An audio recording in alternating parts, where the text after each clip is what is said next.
Panduan sidang anak-anak online bersama orang tua. Berpakaian rapi dan sopan. Ikuti kakak gembala anak. Sungguh-sungguh berdoa. Menyanyi dan mendengarkan firman.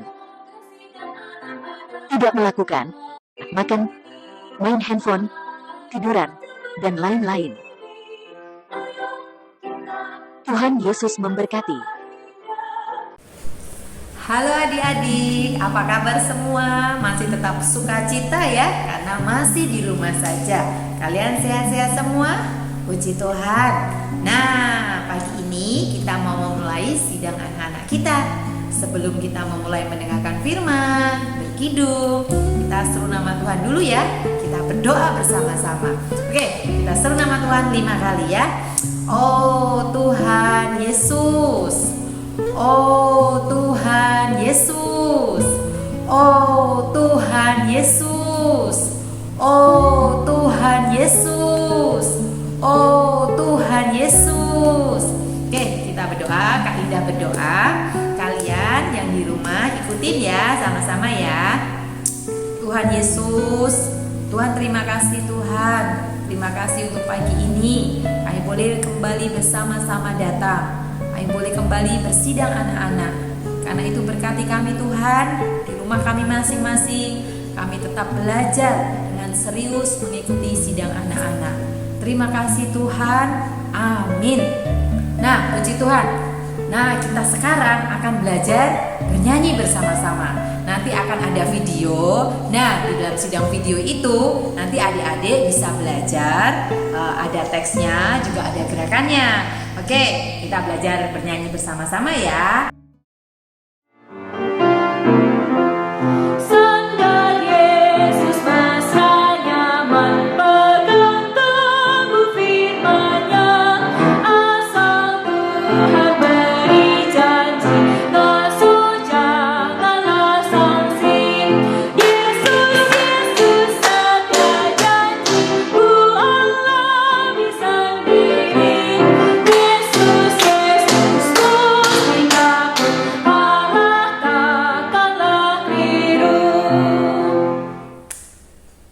Bagaimana?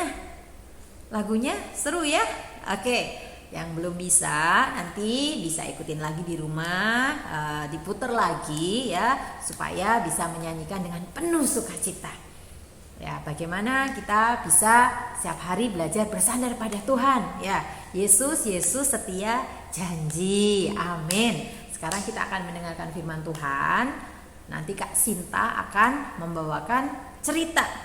Yang di rumah ya, ikutin dengan serius. Tidak boleh lari-lari, tidak boleh sambil tiduran, makan ya.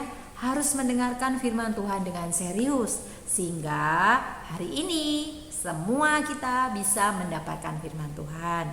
Puji Tuhan.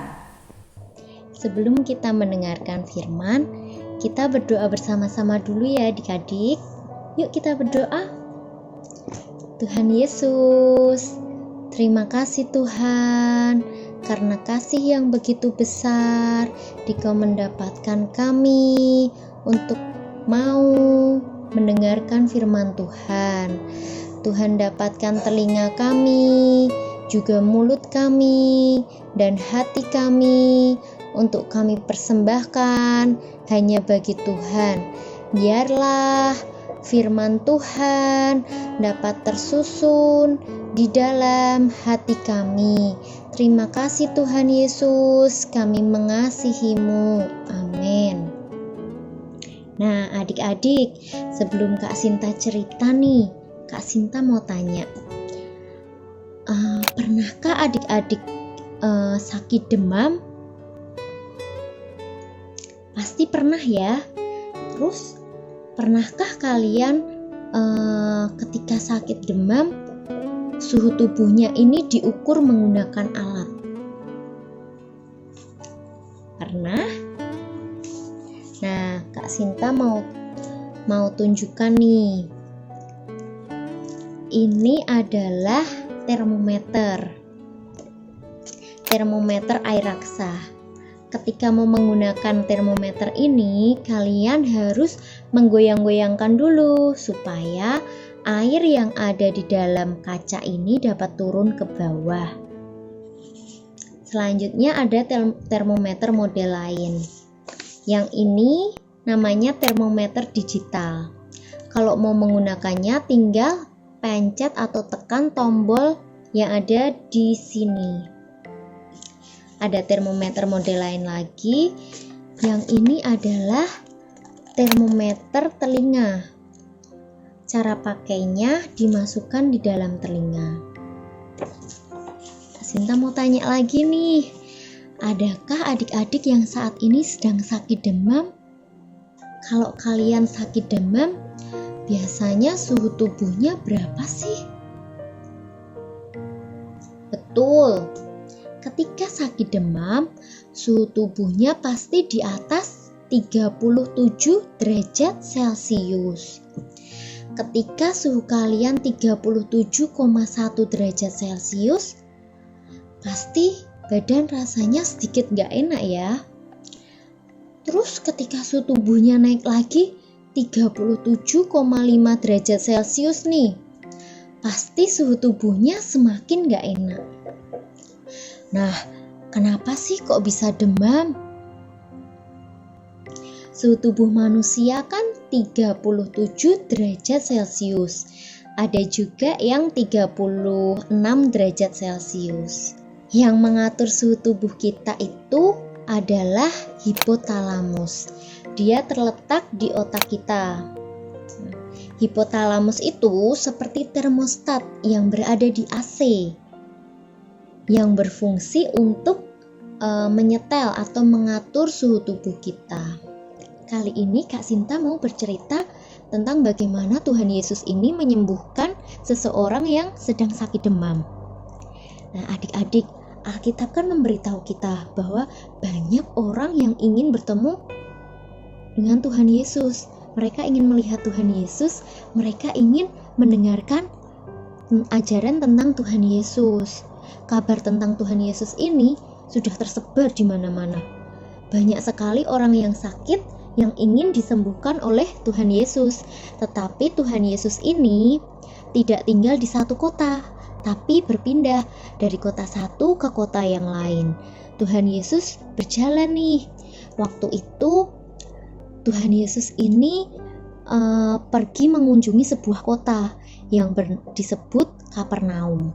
Nah, kota ini itu dekat dengan sebuah danau yang sangat luas, yang sangat besar. Bahkan saking besarnya danau ini disebut Laut Galilea. Disebut apa? Laut Galilea. Nah, di kota Kapernaum inilah Petrus tinggal. Tuhan Yesus pergi ke rumah Petrus. Saat Tuhan Yesus ke sana, di situ ada Petrus, terus istri Petrus dan juga ibu dari istri Petrus atau mertua si Petrus. Nah, tetapi sayang sekali, ibu mertua Petrus ini sedang sakit, jadi tidak bisa menyambut Tuhan, tidak bisa melayani Tuhan Yesus. Ia hanya bisa terbaring lemas di ranjang, terus gak bisa bangun. Ibu Petrus sakit apa? Ibu Petrus ini sakit demam. Nah, alangkah sedihnya Ibu Petrus karena sebenarnya Ibu Petrus ini ingin menyambut Tuhan Yesus, ingin melayani Tuhan Yesus, dan ia ingin disembuhkan oleh Tuhan Yesus. Tetapi Ibu Petrus ini tidak bisa bangun dari tempat tidurnya, tidak bisa mendekati Tuhan Yesus.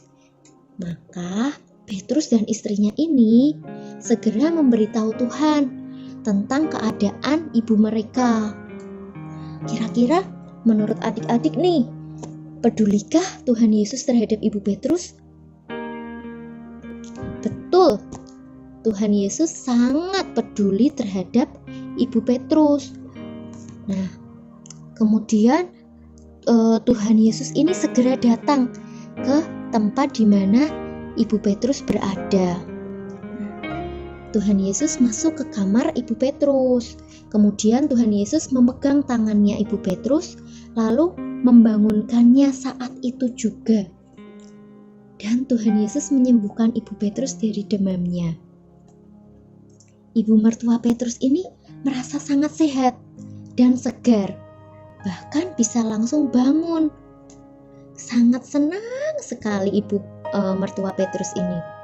Kemudian setelah bangun, Ibu mertua Petrus ini segera melayani Tuhan, segera memberi makan Tuhan Yesus beserta para murid yang berada di situ. Petrus senang, Tuhan Yesus menyembuhkan Ibu mertua Petrus. Nah, adik-adik, kalau di rumahmu ada yang sakit nih, kamu bisa loh memberitahu Tuhan Yesus seperti yang dilakukan Petrus dan istrinya. Tuhan Yesus sangat peduli jika kamu memberitahu Dia. Tuhan Yesus saja peduli terhadap Ibu mertua Petrus. Tuhan Yesus peduli juga pada orang-orang yang kamu doakan. Nah, mulai saat ini kita harus sering berdoa kepada Tuhan ya. Apalagi ketika kita lagi sakit, kita harus berdoa kepada Tuhan. Nah, adik-adik, gimana setelah mendengarkan ceritanya? Seru kan? Nah, sekarang kakak akan memberikan kalian ayat hafalan untuk kalian hafalkan minggu depan. Ayat hafalan kita terdapat di Lukas pasal 7 ayat 21. Bunyinya, pada saat itu Yesus menyembuhkan banyak orang dari segala penyakit. Jangan lupa dihafalkan minggu depan ya adik-adik. Untuk mengakhiri sidang anak-anak kita, yuk ikutin kakak berdoa. Sebelum berdoa, kita berseru nama Tuhan 3 kali dulu ya.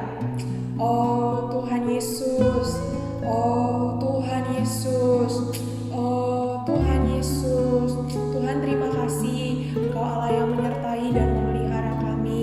Bahkan ketika kami sakit, Engkau Allah yang memberikan kesembuhan kepada kami. Tuhan, mohon Kau menjaga penghidupan kami sepanjang 1 minggu ke depan, sehingga kami boleh tetap sehat. Tuhan, dapatkan kami menjadi anak-anak yang datang pada firman-Mu, bahkan menjadi anak-anak yang mengasihi